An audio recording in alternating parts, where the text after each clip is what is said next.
Você acaba de ouvir um trecho do hino nacional brasileiro cantado na língua indígena ticuna em posse ministerial.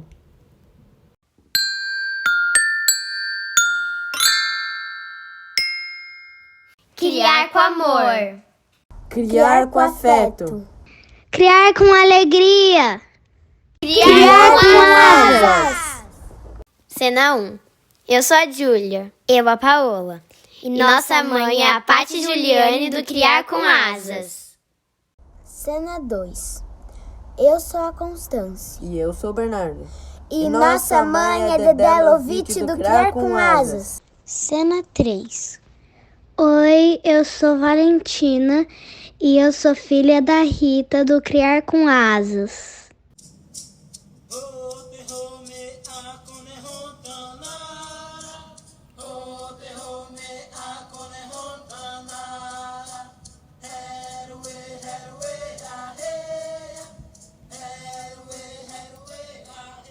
Meu nome é Rita, como minha avó materna. Dela herdo sangue indígena, entre outros. E a necessidade de olhar para a sabedoria indígena que se vê parte da Mãe Terra.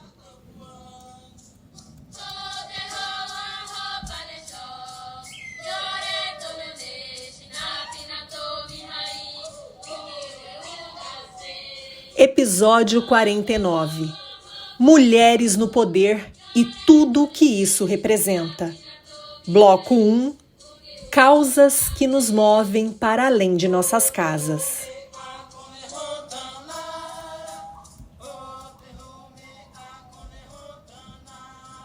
Bem-vindos, bem-vindas, bem-vindes a mais esse encontro. É de esperança que vamos falar no primeiro episódio de 2023 do podcast Criar com Asas. Vamos falar do pulsar da vida que pede passagem para seguir seu fluxo, a vida coletiva. Para isso, escolhemos temas que nos atravessam desde sempre: a humanidade, a natureza e a ancestralidade.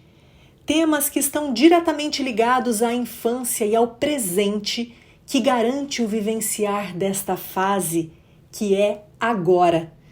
Traremos vozes de 3 mulheres que, contra tantos obstáculos, assumiram cargos onde podem plantar sementes ainda mais de transformação, unir mãos e forças por um mundo onde todos possam plantar e colher, ser e existir em essência.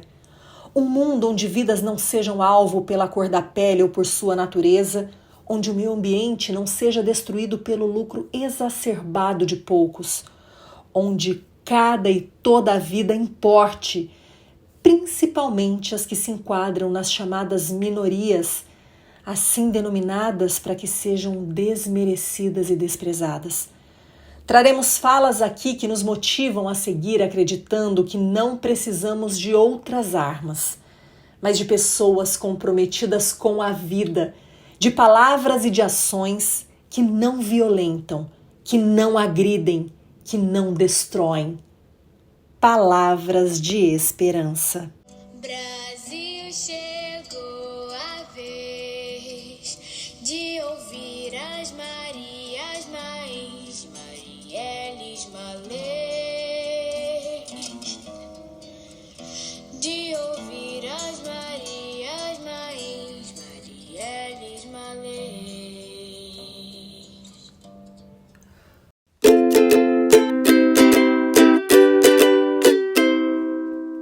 Hora do Jabá. Se você gosta do nosso conteúdo, pense em nos apoiar com qualquer valor mensal e colabore com a mídia independente. Estamos no catarse.me/criar com asas. Visite também nosso blog, criarcomasas.com. Também estamos no YouTube, Twitter, Instagram e Facebook. Segue a gente lá.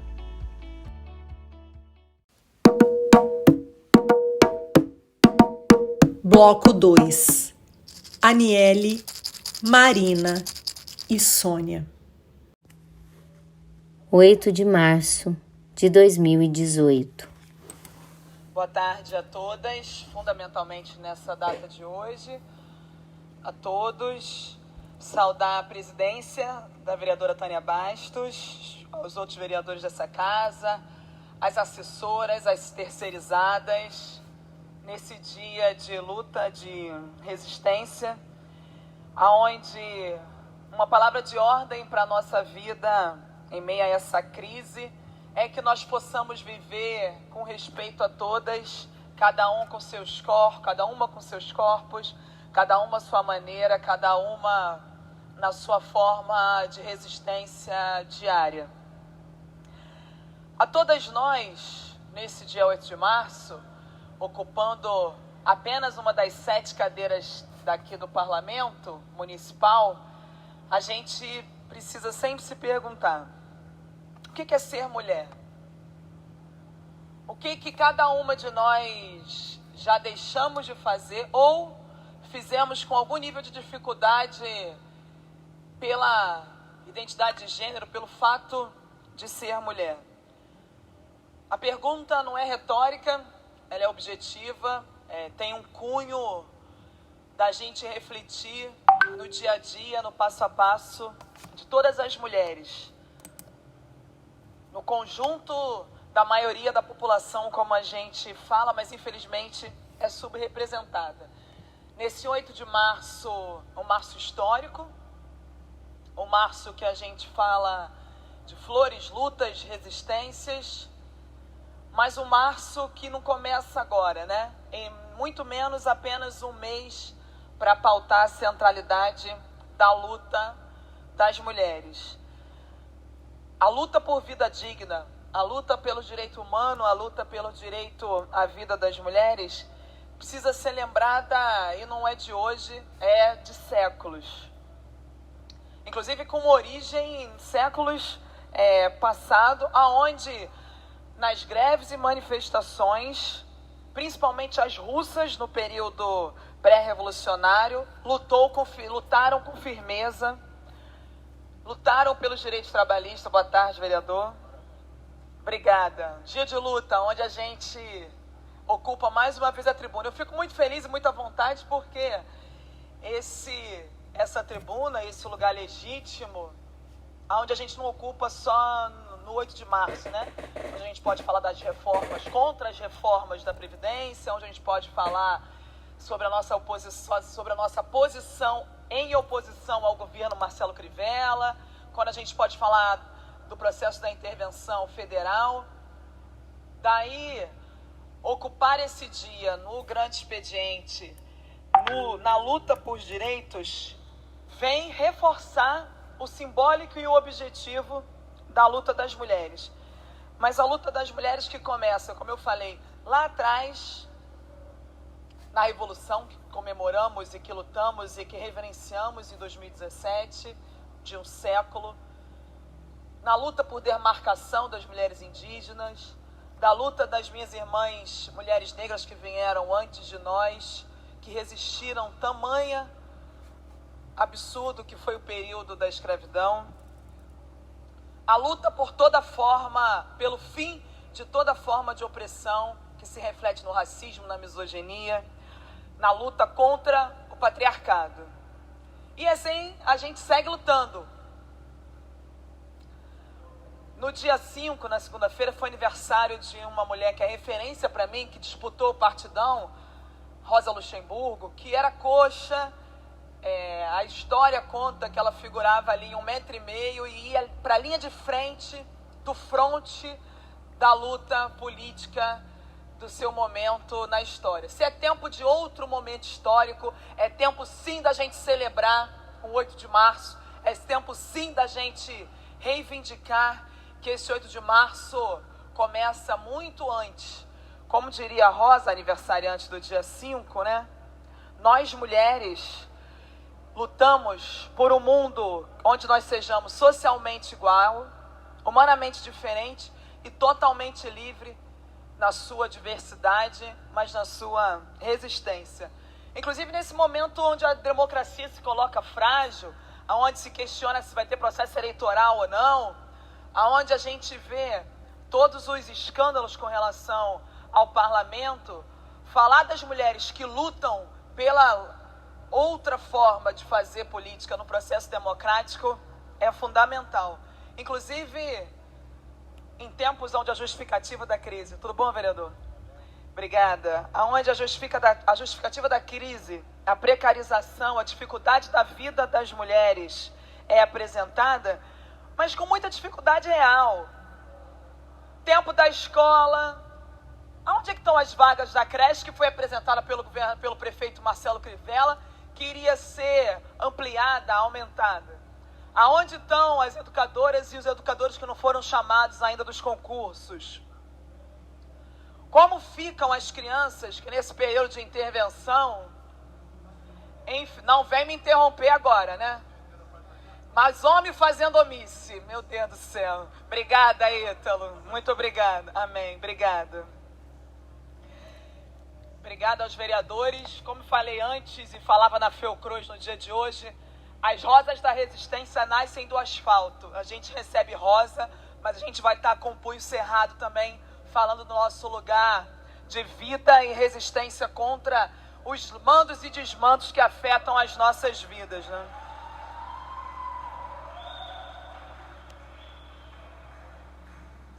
Até porque não é uma questão do momento atual.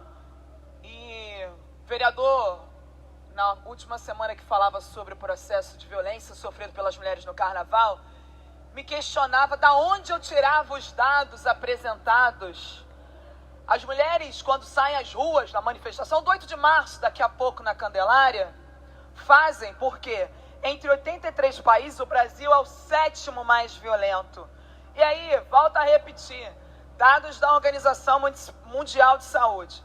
Esse quadro segue piorando, aumentando 6,5 no último ano. Por dia, são 12 mulheres assassinadas no Brasil. O último dado que a gente tem no estado do Rio de Janeiro figuram de 13 estupros por dia.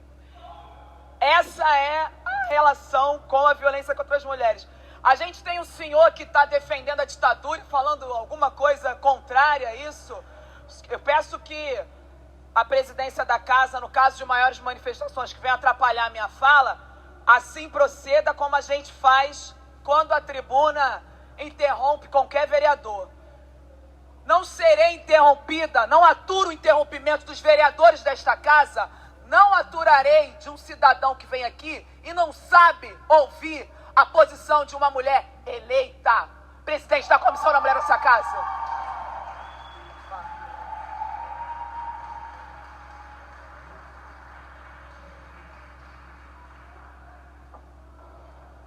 Vereadora Marielle, obrigada. Gostaria de pedir desculpas a Vossa Excelência, porque eu estava um pouco distraída, mas eu não ouvi a manifestação do cidadão. Por favor, e gostaria que os seguranças ficassem de olho, né? E atentassem, por favor. Obrigada, presidenta Tânia, até porque sabemos que, infelizmente, esses casos não serão a última nem a primeira vez. Mas o embate, para quem vem da favela, e minha fala estava falando da violência contra as mulheres nesses 20 minutos, nós somos violadas e violentadas há muito tempo, em muitos momentos. Nesse período, por exemplo, onde a intervenção federal se concretiza na intervenção militar, eu quero saber como ficam as mães e familiares das crianças revistadas, como que ficam as médicas que não podem trabalhar nos postos de saúde, como que ficam as mulheres que não têm acesso a cidade. Essas mulheres são muitas, são mulheres negras, mulheres lésbicas, mulheres trans, mulheres camponesas, mulheres que constroem essa cidade, onde diversos relatórios, queiram os senhores ou não, apresentam a centralidade e a força dessas mulheres, mas apresentam também os números, como o Intercept publicou, do dossiê de lesbocídio, que no ano de 2017 houve uma lésbica assassinada por semana.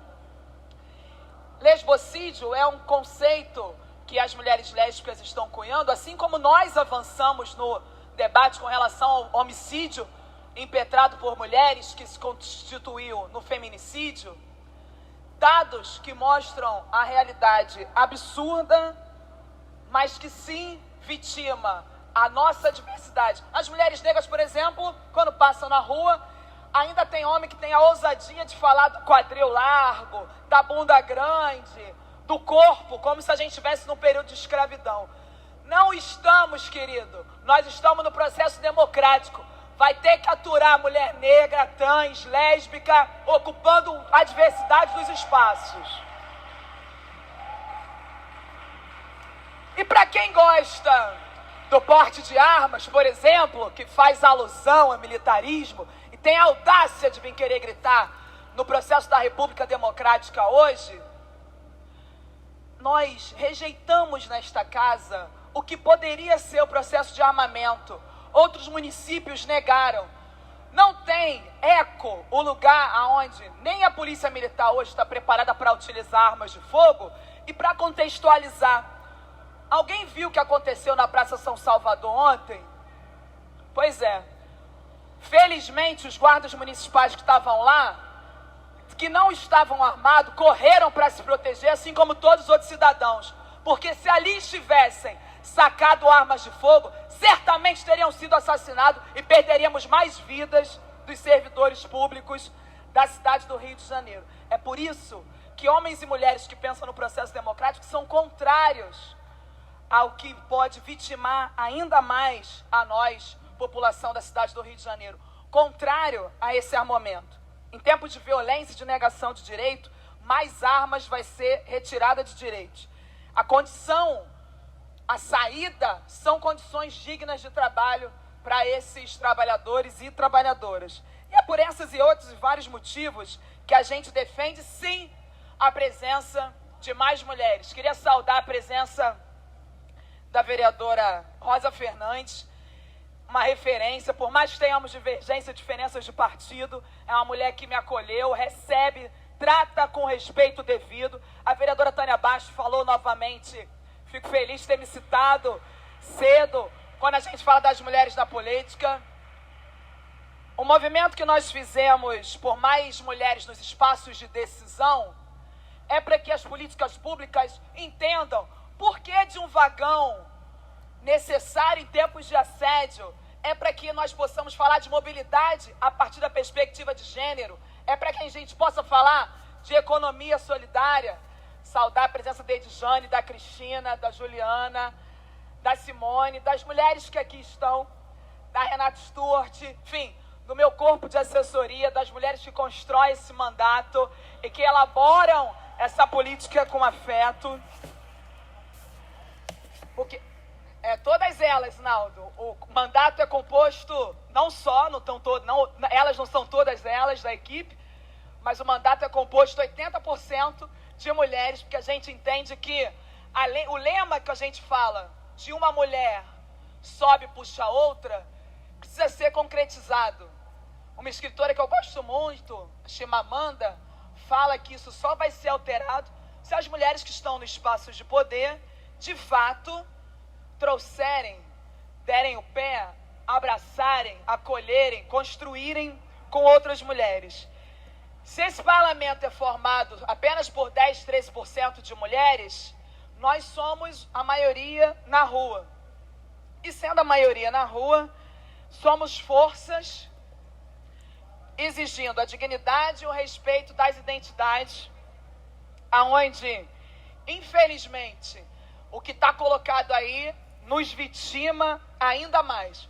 O lema desse ano, que daqui a pouco estaremos na Candelária, um dos lemas do que a gente coloca, sim, de valorização da vida das mulheres, é quando as mulheres internacionalistas falam paro na greve internacional, é quando mulheres falam, sim, nós somos diversas, mas a gente não está dispersa, não. A gente está construindo numa sociedade que, de fato, sendo a base da pirâmide, constrói essa cidade, assim como construiu a maestrina Chiquinha Gonzaga, que daqui a pouco, no final do dia, nós estaremos aqui felicitando homens, nós os parlamentares e nós mulheres estaremos felicitando aqui com a medalha Chiquinha Gonzaga, a Dida,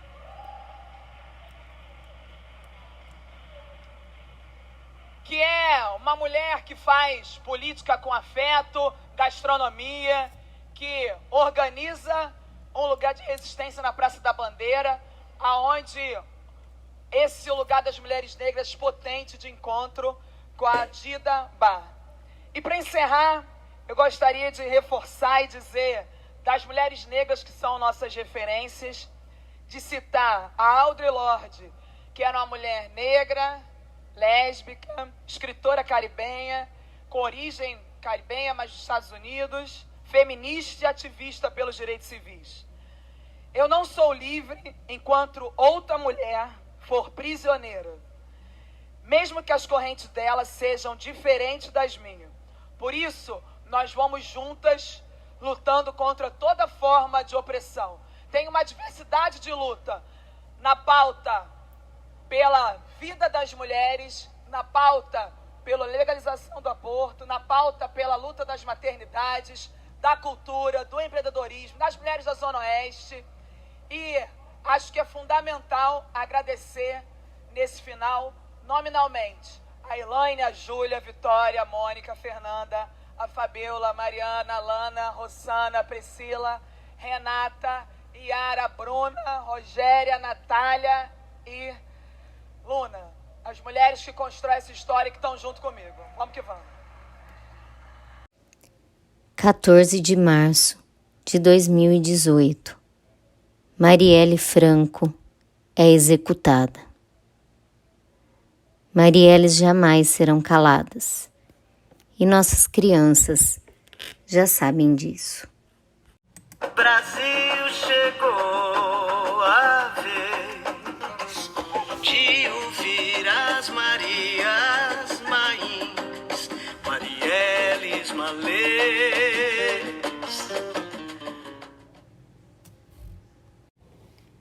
11 de janeiro de 2023. Aniele Franco, irmã de Marielle Franco, toma posse no Ministério da Igualdade Racial. Nós estamos aqui porque a gente tem um projeto de país. Um projeto de país onde uma mulher negra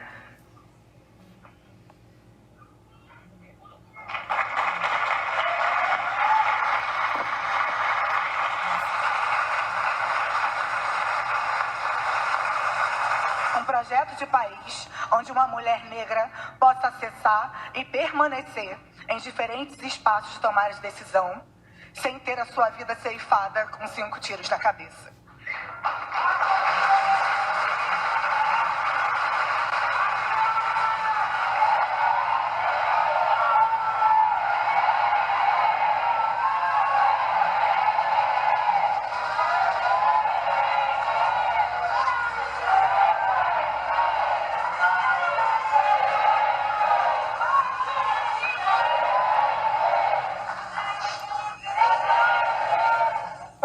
De país onde uma mãe de um jovem negro não sofra todos os dias a dúvida se seu filho vai voltar para casa porque ele corre risco de ser assassinado pelo próprio Estado. Um projeto de país em que negros, brancos, indígenas, populações tradicionais e todas as pessoas, independente de sua raça, cor, etnia, gênero e sexualidade, tenham seus direitos constitucionais garantidos e sejam tratados com dignidade e igualdade de oportunidades. Um projeto de país pautado na busca pelo bem viver coletivo, pela melhoria da qualidade de vida e pela garantia da cidadania. Nós temos um projeto de país e esperamos contar com vocês nessa construção. E é por isso que eu faço esse pedido a toda a população brasileira. Caminhem conosco. Caminhem conosco nessa estrada por onde nossos antepassados caminharam e por onde nossos filhos e filhas caminharão. Seja aqueles que aceitem ou não, a gente vai caminhar.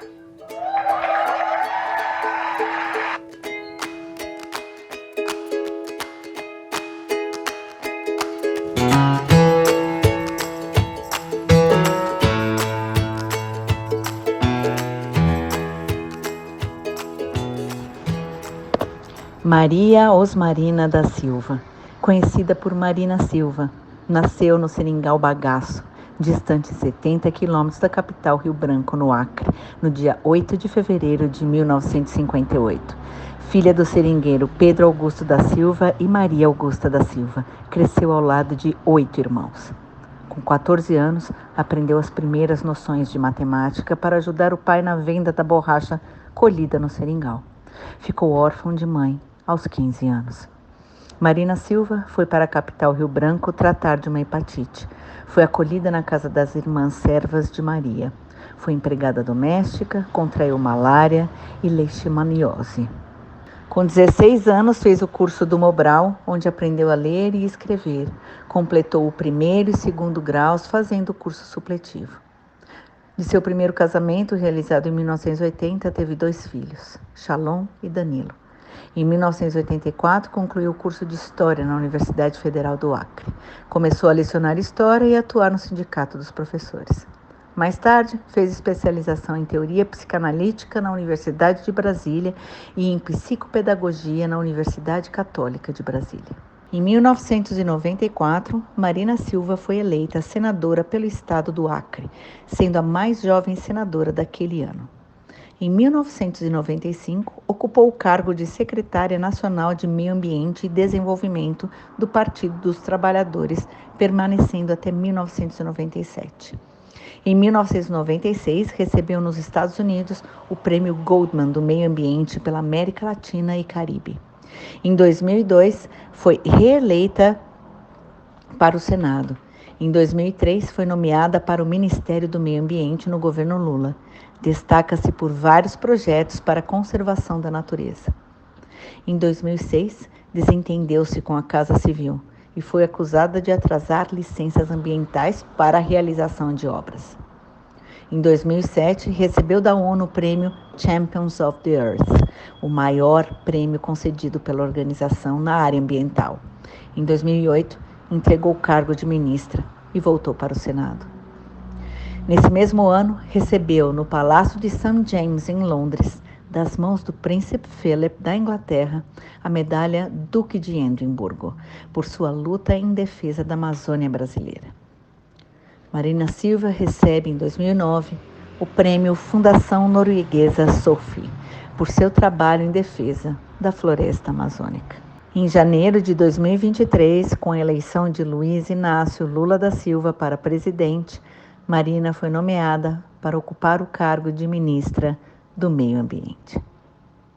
Vamos atuar internamente para que o Brasil volte, em lugar de ser um páreo ambiental, ser o país que vai nos ajudar a fazer com que a gente consiga finalizar o acordo com o Mercosul, que a gente consiga trazer os investimentos, que a gente consiga abrir os mercados para os nossos produtos, que a gente deixe de ser o pior cartão de visita para os nossos interesses estratégicos e passe a ser o melhor cartão de visita. Se as pessoas querem produtos de base sustentável, aqui deverá ser o endereço. Como eu disse, não é mágica, é trabalho, com humildade, com sabedoria, com cada um de nós, com os empresários, com os trabalhadores, com todo mundo. É com esse espírito que eu respondo agora a pergunta de alguns jornalistas. Eles dizem, Marina, você está pegando um dos maiores problemas. E eu vi numa reportagem um dia desse, no jornal em Berlim, que disse que existem os 10 maiores problemas do mundo e que esse nosso está entre os 10. Eu teria ficado de pernas bambas se fosse apenas uma pessoa. Mas isso não é uma pessoa, é um corpo de governo, é um povo, é uma sociedade, é uma imprensa que colocou e resistiu todo dia à agenda ambiental na prioridade de suas redações. Isso é uma visão civilizatória. A sustentabilidade não é uma maneira só de fazer, é uma maneira de ser, é uma visão de mundo, é um ideal de vida. Esses novos ideais identificatórios estão tomando conta do mundo. os nossos filhos, os nossos netos, já nascerão sustentabilistas. Uns serão conservadores, outros serão progressistas, uns capitalistas, outros socialistas, mas todos serão sustentabilistas, porque sem a natureza a gente não vive. Só os negacionistas não reconhecem o imperativo ético dessa agenda. Muito obrigada, que Deus nos abençoe e nos ajude nesse imenso desafio. Viva a democracia, viva o nosso presidente Lula. Sai o formigueiro, vida ligeiro, que não pode confundir. Sai o formigueiro, não apanha o formigueiro, não apanha o formigueiro.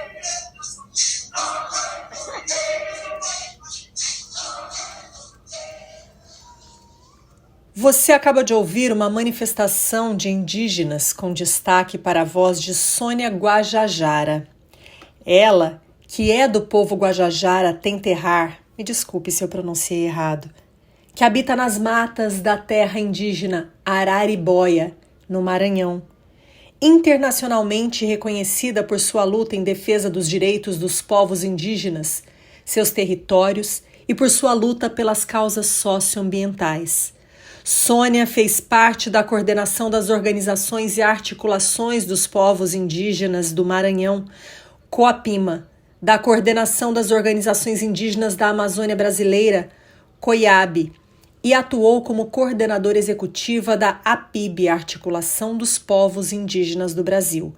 Também integrou o GT dos Povos Originários e foi parte fundamental na construção do relatório que mapeou as principais demandas e prioridades para os povos indígenas, como a demarcação de terras, que ficou praticamente parado no governo dos últimos 4 anos. Ela é conselheira da Iniciativa Interreligiosa pelas Florestas Tropicais, conselho vinculado à ONU, e participa desde 2009 das discussões climáticas, desde seu território até as Conferências Mundiais do Clima, COP.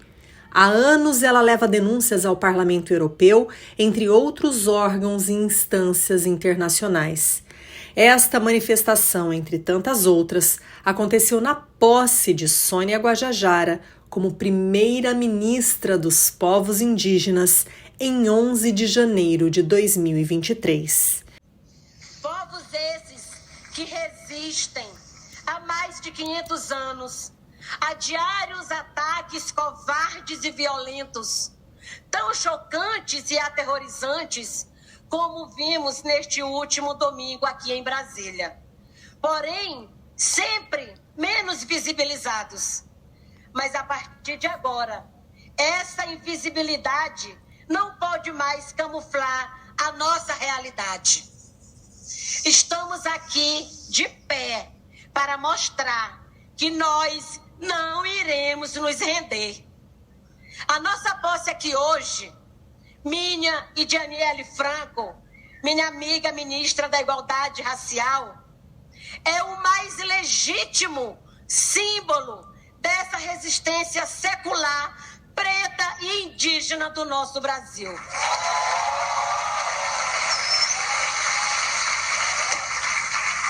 Permitam-me voltar a um passado recente da minha história, para compartilhar uma memória com vocês.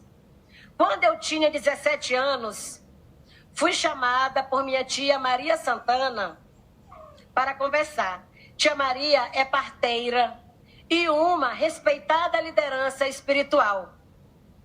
Como não foi um convite qualquer, eu pensei, o que será que tia Maria quer?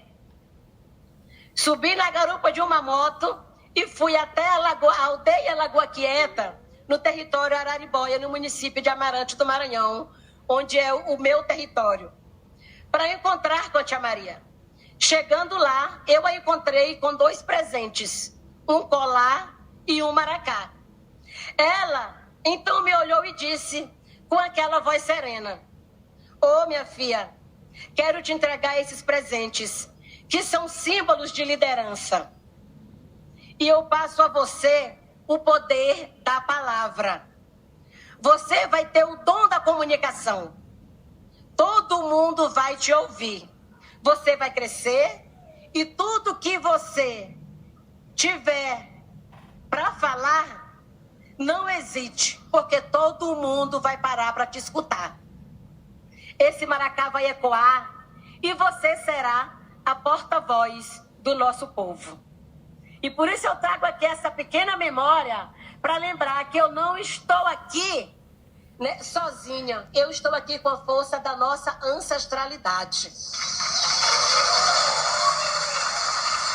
Nem todas as pessoas que estão aqui me ouvindo saibam que a existência dos povos indígenas do Brasil é cercada por uma leitura extremamente distorcida da realidade. Ou nos romantizam ou nos demonizam. Nós não somos o que, infelizmente, muitos livros de história ainda costumam retratar. Se por um lado é verdade que muitos de nós resguardam modos de vida que estão no imaginário da maioria da população brasileira, por outro, é importante saberem que nós existimos de muitas e diferentes formas. Estamos nas cidades, nas aldeias, nas florestas, exercendo os mais diversos ofícios que vocês possam imaginar. Vivemos no mesmo tempo e espaço que qualquer um de vocês. Somos contemporâneos desse presente e vamos construir o Brasil do futuro, porque o futuro do planeta é ancestral. A invisibilidade secular que impacta e impactou diretamente as políticas públicas do Estado é fruto do racismo, da desigualdade e de uma democracia de baixa representatividade que procurou uma intensa invisibilidade institucional, política e social, nos colocando na triste paisagem das subrepresentações e subnotificações sociais do país. São séculos de violências e violações, e não é mais tolerável aceitar políticas públicas inadequadas aos corpos, às cosmologias e às compreensões indígenas sobre o uso da terra. O Brasil do futuro precisa dos povos indígenas. Tudo que tradicionalmente é chamado de cultura entre os brasileiros e brasileiras, para nós, significa tudo o que somos. É nosso modo de vida, nossa comida, nossos rituais, nosso uso da terra, nossas práticas e costumes, tanto aqueles mais cotidianos quanto outros ritualizados. Cultura também é sinônimo de luta. Lembremos também o que estava sendo empurrado para o esquecimento. O Brasil é plural, o Brasil é alegria, o Brasil é colorido e solidário. É com esse espírito que assumo a missão de sensibilizar toda a sociedade brasileira e a convido para juntos reflorestarmos mentes e corações rumo a uma democracia do bem viver de todos os brasileiros e brasileiras. Estamos diante de uma crise humanitária. Por isso, a criação do Ministério dos Povos Indígenas sinaliza para o mundo o compromisso do Estado brasileiro com a emergência e justiça climática, além de inclusão, reconhecimento e início da reparação histórica, da invisibilidade e da negação de direitos. Quero ainda destacar que este ministério é de todos os povos indígenas do Brasil, além de patrimônio do povo brasileiro, pois cada indígena vivo representa um guardião climático da Mãe Terra. Sabemos que não será fácil superar 522 anos em 4, mas estamos dispostos a fazer desse momento a grande retomada da força ancestral, da alma e espírito brasileiros. Nunca mais um Brasil sem nós. Muito obrigada. Tem sangue retinto pisado atrás do herói, emoldurado, mulheres, tambores mulatos. Eu quero um país que não tá no retrato. Brasil, o teu nome é Gangara. E é com o Samba Enredo da Mangueira de 2019 que encerramos esse episódio do podcast Criar com Asas. Obrigada, Dedé, obrigada, Pati, obrigada, força para a Aniele Franco, para a Sônia Guajajara, para a Marina Silva, e que a gente possa esperançar em 2023. A gente continua por aqui. Um beijo, obrigada a você que esteve aqui com a gente também.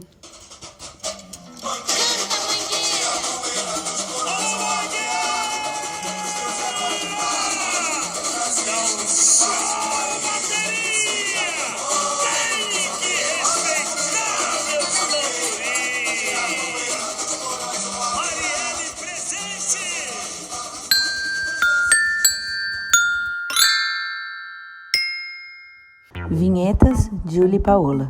Vozes da introdução, Bernardo, Constance, Júlia, Paola e Valentina. Mandalas e avatares, Constance. Edição, Dedé Lovitch.